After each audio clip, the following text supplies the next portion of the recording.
Hello, this is Deborah Rue, and you are joining us on AXSchat.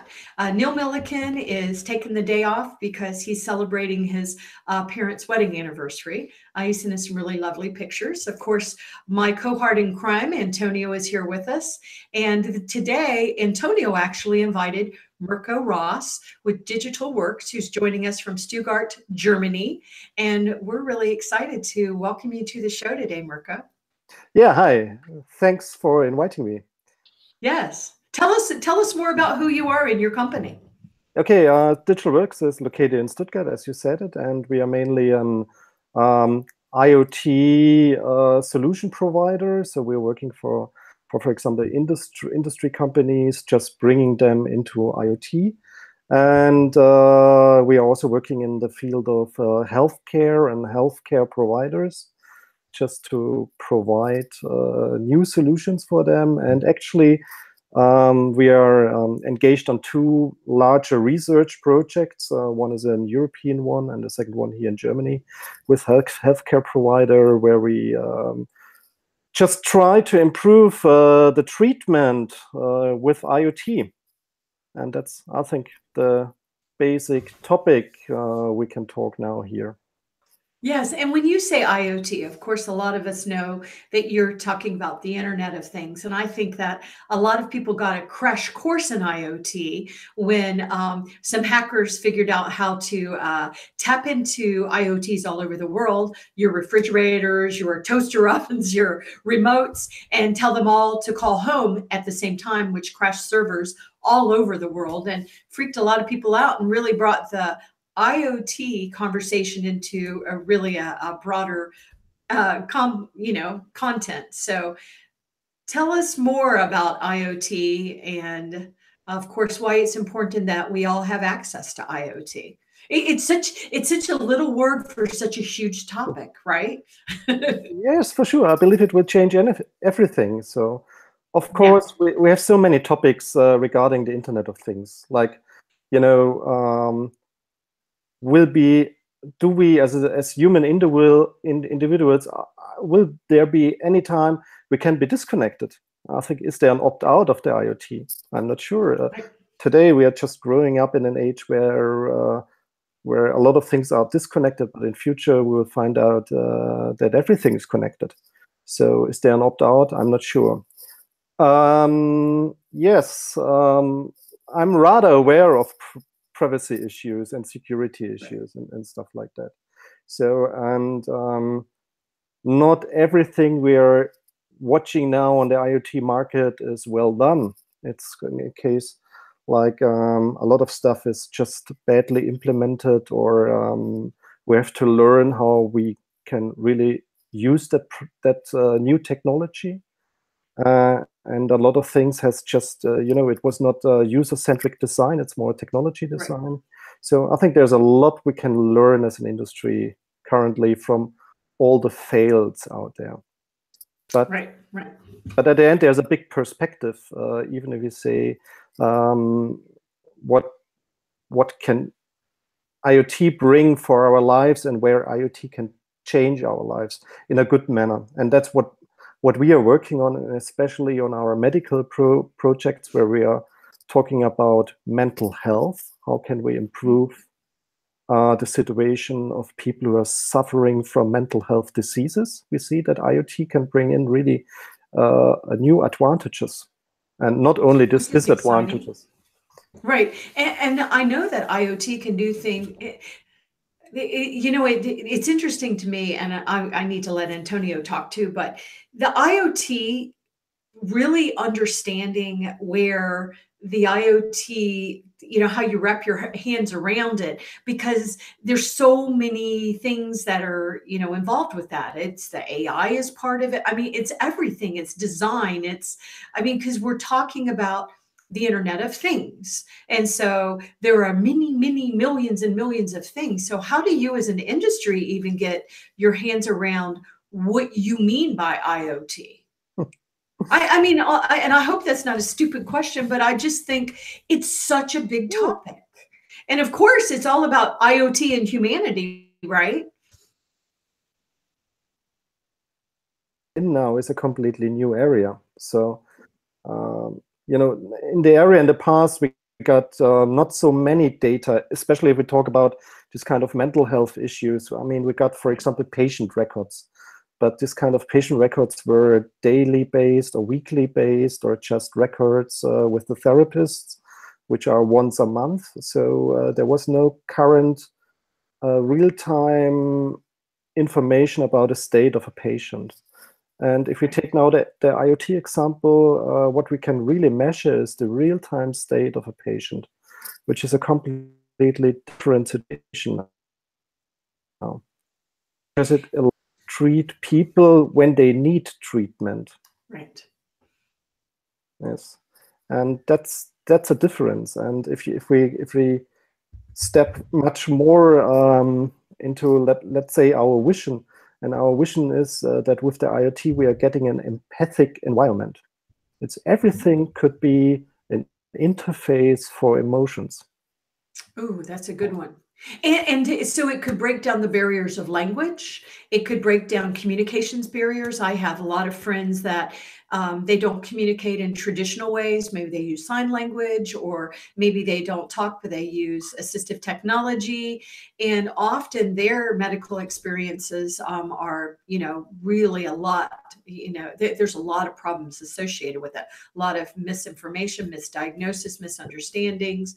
I know we still use in the United States, probably all over the world, the little smiley faces, and to determine what your pain level is. And I have a daughter with Down syndrome, and it's a blessing that her threshold to pain is much higher than mine, but it's a curse because she can't tell me when she's in trouble. She's been walking around for a few weeks.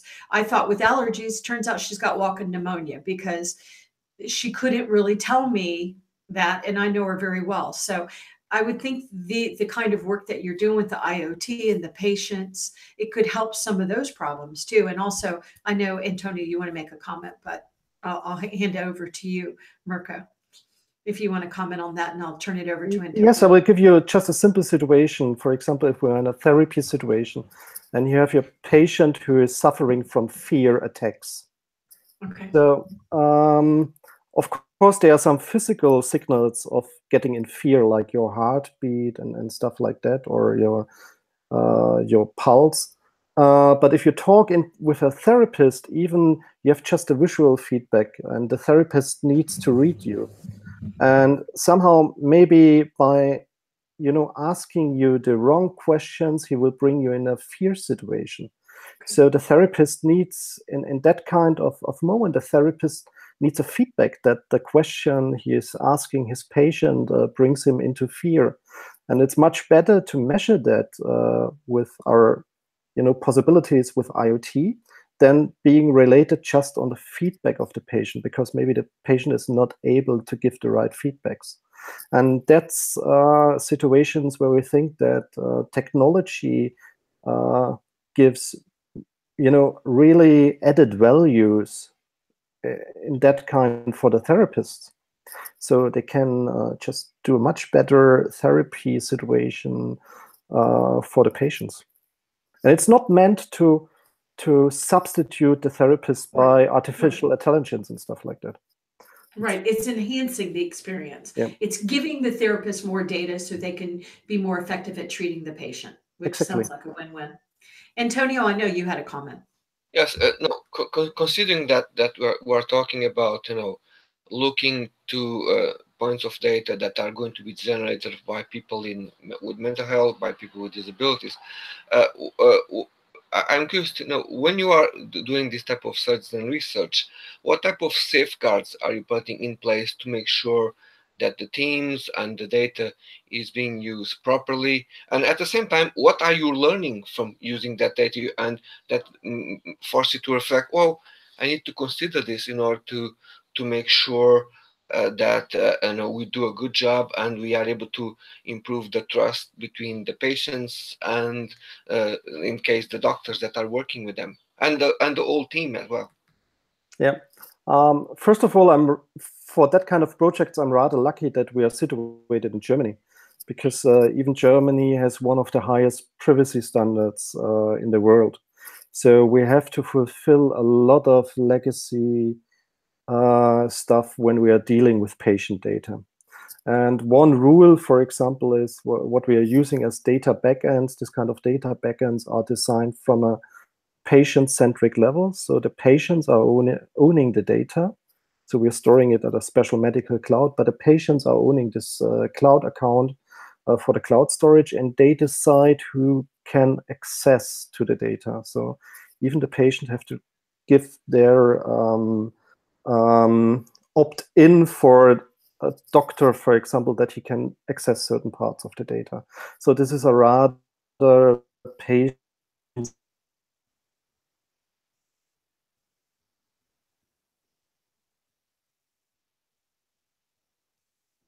The second situation is about privacy, and in this medical data sets, it's not so easy sometimes as we think. For example, parts of our data should be used for research. It's just like when we take our single patient and we have physical data of a single patient, it's good, but to have this kind of groups of patients in the thousands, it's so important for research to have this kind of big data. And by that, we have to anonymize the data, but on medical data, it's rather difficult. Let me give you one example. For example, we have this kind of pictures, like the radiologic pictures of your head. So we can put your head in many places and whatever, but at the end, these are completely 3D models of your head. Of course, these data sets are anonymized, so there's no patient name or whatever inside this kind of head models. But it's a head model, so if you just render the head, I will see your face. And now combine face recognition analytics and this kind of radio data, and you have no anonymous data sets anymore. So I think that's the border of privacy at this time of data sets. We can do the same with genome data. So if we just, I mean, there are about I think it's 160 markers of depression in the human genome. If we take this kind of genome data sets are rather interesting, of course, for research, but there are personal data sets. And you can anonymize them as well. But if we take other analytics from other sources, it's rather easy to reconstruct this kind of data sets to a person. So, and I think that's somehow we have to deal with as a society, because it's not more possible to anonymize this kind of data on that level. It's whatever we do.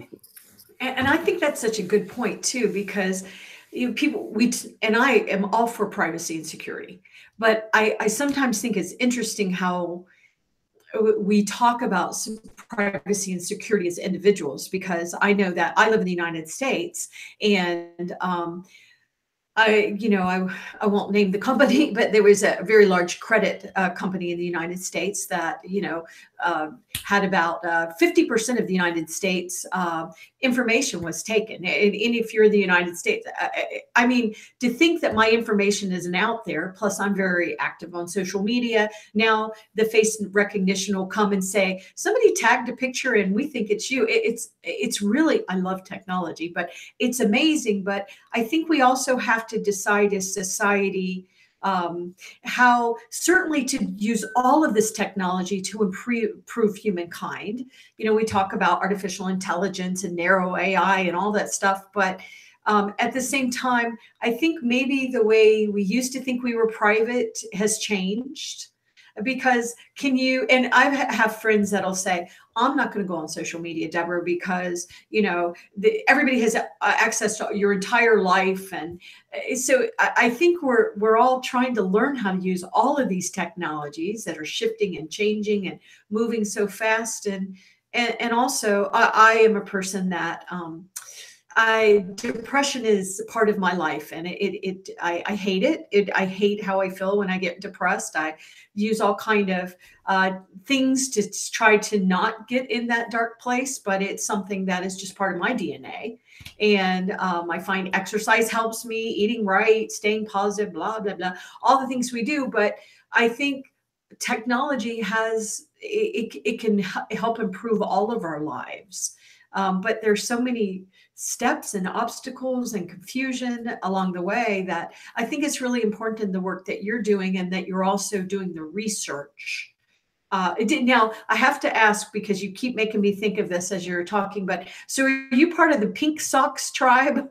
We talk about Pink Socks a lot on our show, but I love the Pink Socks because it's all about healthcare and really being, really tying it into humanity, tech for good, really making a difference in the world. And the work that you're doing sort of reminds me of what I see happening out on the hashtag Pink Socks as well. Yes, I mean, to be honest, I'm a tech guy. I was never, I had no deep relation, for example, for depression, because I'm not suffering myself on depression. But if you look in families, or you will recognize that nearly in every family you have people who are suffering from depression on certain stages, from rather heavy, like suicides, or more, less, more not so heavy cases of depressions. But you have it in really every family. And when we were starting at the project, and I just were thinking about depression and stepping deeper in talking with doctors and into the topic, it really changed my view on depression, because it was normally depression is something nobody's talking about. It.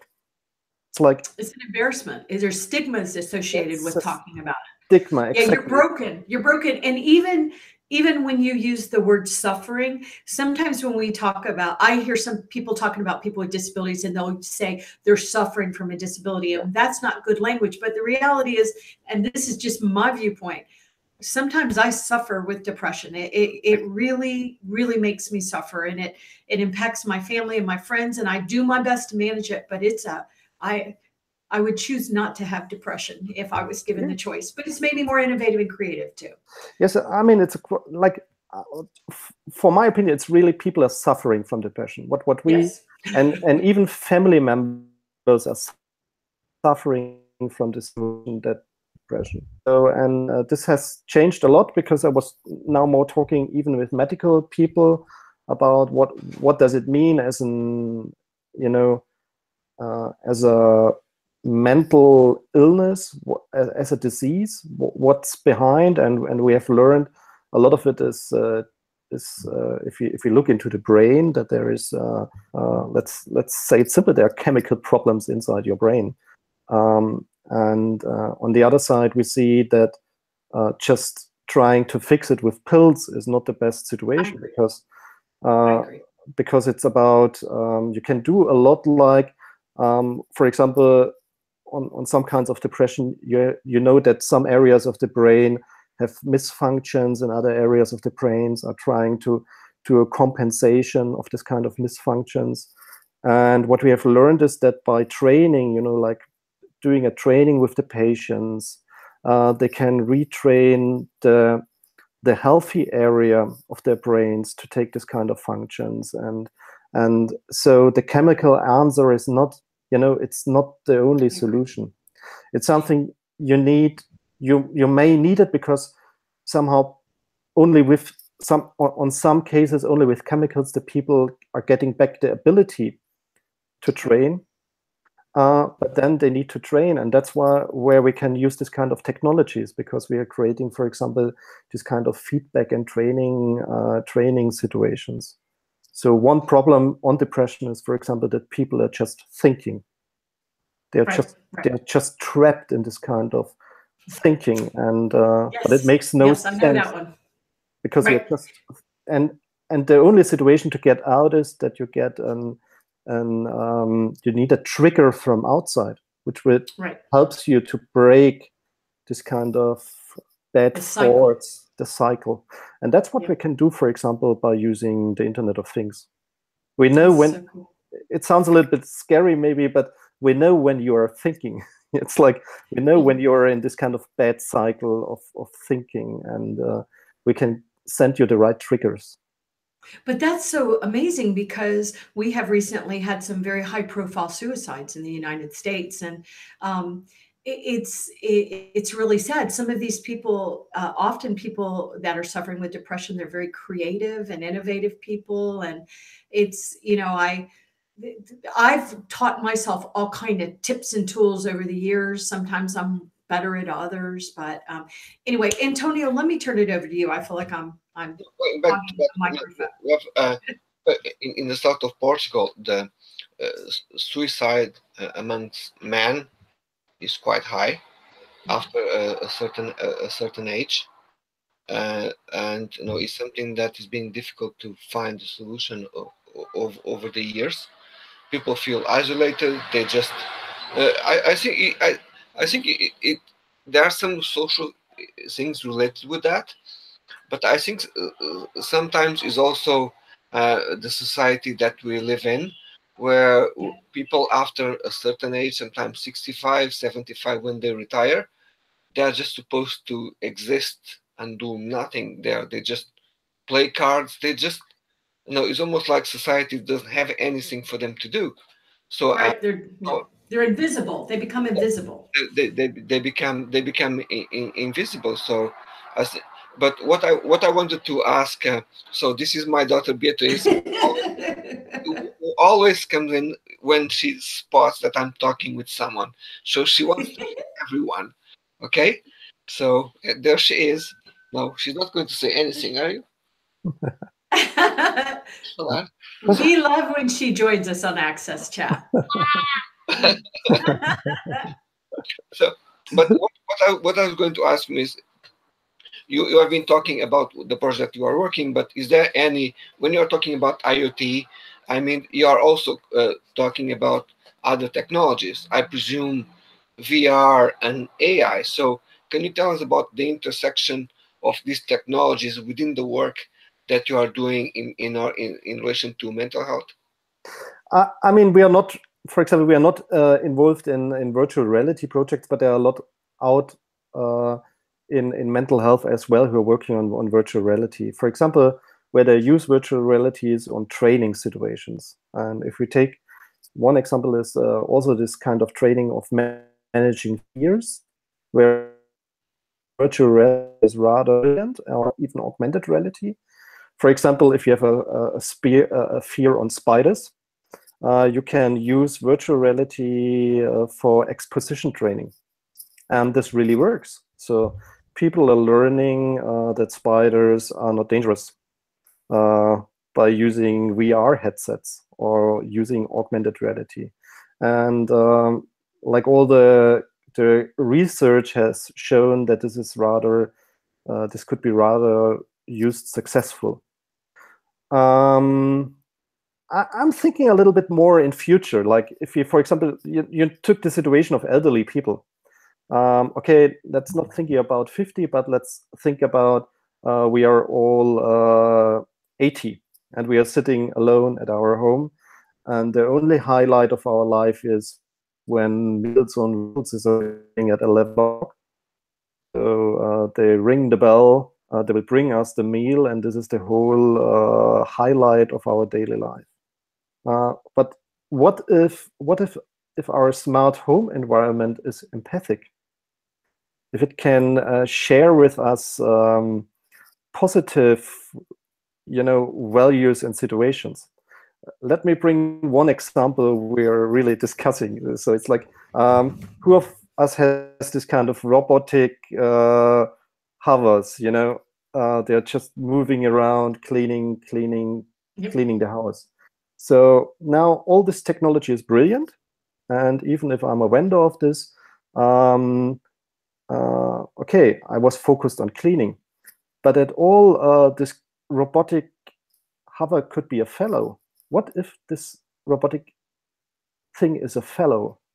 If it's not only cleaning my house, if it's just talking with me, if it's not moving straight through the house. If it knows, oh, I'm a little bit depressed, if it's just doing some crazy, wonderful pirouettes, remembering me that I was dancing with my wife.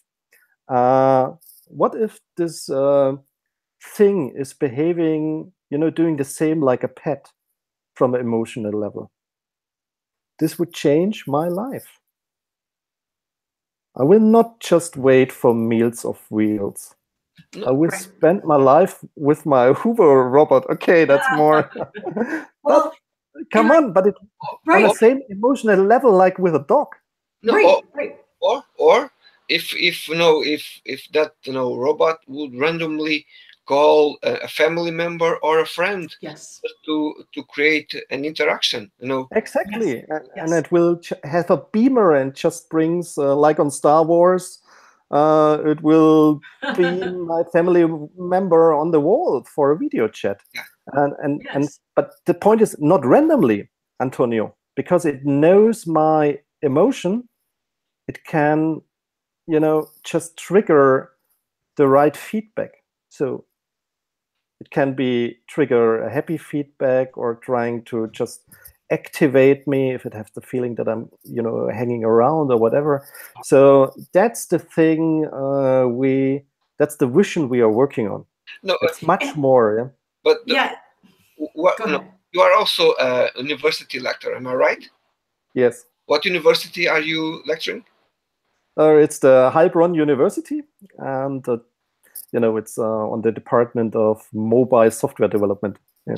So my point is, usually in the past we usually have, technology institutes, social sciences, and they were living completely different worlds. There were not really a connection between the two. Okay. Yep. No, and they were somehow oh, these are the people from social sciences. Oh, the other are the mathematicians and the physicians. And we are talking about two different worlds. But we see more and more a need for an intersection between these two areas of knowledge. So when I would like to see a comment from you on that side, how you see more, let's say if you are a lecturer, let's say if you have the chance to plan a new, let's say a new course or a new master's, with the skills needed to address your needs, what would be your approach? That's a rather tough question, because I mean, look like in our projects, what we had last week, we had a great event and we were bringing together, technologist guys and guys from the medicine, and we invited art people, just because we thought it's rather important that everybody of us is just looking to get a wider perspective. And we have invited Lansel and Matt, which is a Dutch art couple, and we invited them because they have an installation which is called EEG Kiss. And what do? You're just getting a headset, and they are collecting your brain waves. And what they do is we have two chairs. A couple will sit on the chair, and they kiss. And then we are recording the brainwaves, and we just store the brainwaves in the cloud. And then this kind of data is just becoming part of a cloud of kisses. We have hundreds of couples who kissed, and who are all the waves. And I mean, you can talk a lot about this, with people about this artwork, because it has so many dimensions. One dimension is, for example, that it's not only data we are storing, it's stories we are storing. Right. And the big data people are just looking at the data, but there's much more, there's a higher dimension into data, and the data could be a story, or it could be emotions, could be feelings. Another perspective was about privacy, because they're sharing a rather intimate moment in the cloud, but we're expanding this experience because it's shared with many others who made the same experience. On the next stage, they will also give the audiences, the spectators, the heads, so that we even the of the people who are watching this kind of artwork, and it will also get in the database. So that's that kind of dialogue I think we need, because if we only reduce this to technology discussion or a legal discussion regarding privacy, I think we'll not step ahead. I agree. And I think also, I want to go back just a little bit to the example we were using about the elderly person at home that maybe has an iRobot or something like that. I want to make sure that the audience understands that what we're not saying that, you know, let's just give robots to be companions for people, you know, elderly people and people with disabilities. It is going to supplement what you're doing, what your caregiver's doing. I know that we are really trying to reinvent aging in place all over the world. You know, we don't, and I'm now one of the senior citizens in the world, and we don't want to be forgotten. We want to still contribute and add value. And there's a lot of people that are very lonely in the world, and we see it more in the developed worlds than even the developing worlds. And I mean, the developing countries, not worlds, but, and so I think one thing, and the reason why we keep having these discussions on AXSchat is because the opportunity is, we believe in technology. We believe in IoT and AI and VR. We love all that. But at the same time, we also really care about humanity. So how do we use these amazing technological advances that we're seeing, stop them from getting us sick? We're becoming more depressed because we're using our devices too much. Other people have better lives than us because they're better at Snapchatting and getting it on Instagram. So we're still learning. We're still learning. The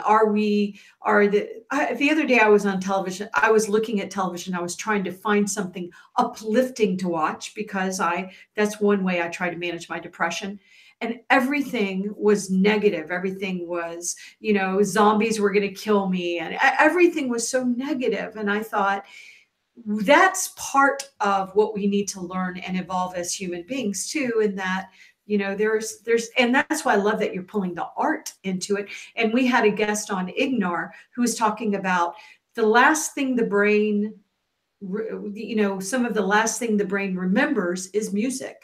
And you can take me back to when I was 16 years old, about to go on a date, if you play the right song. So really understanding our beautiful brain and how the music and the arts tie into it, I think is real paramount to a lot of the research that's being done, including your work. No, one of the things that we also been talking here is about designing things for people. And just a quick comment about we all know that with GDPR and all that, but GDPR also created a massive sensorial workload for people out there. Imagine that you are a visually impaired user, and suddenly you have, I don't know how many emails that you have to go to approve things. Or if you are someone with cerebral palsy, like our friend Rosemary, who usually participates in that, the fact that she has to go to a process that is going to take her a lot of time to go to accept those emails, to read, she's going to spend, I think it's important when we put those privacy regulations out there, we're able to see more than just the legal side and see the consequences, and sometimes find a way that when we are doing it, we also consider the needs of individuals, and not to expect that everyone on the other end is a lawyer ready to accept or refuse. Yeah, good point. Yes, I believe it's an important point, because actually, for example, in our projects where we are dealing with people who have cognition problems, it's, for example, rather hard even to go to this kind of processes. I believe what we see now is, like, unfortunately, this privacy issue was completely misused by the industry in the past. So the GDPR was an answer on this misuse. And obviously, this answer is not the best. So I don't believe that the GDPR, as we see it now, is a static thing. It will be adjusted because even the legacy people have to do their lessons. They have to learn about what's practical, what is not.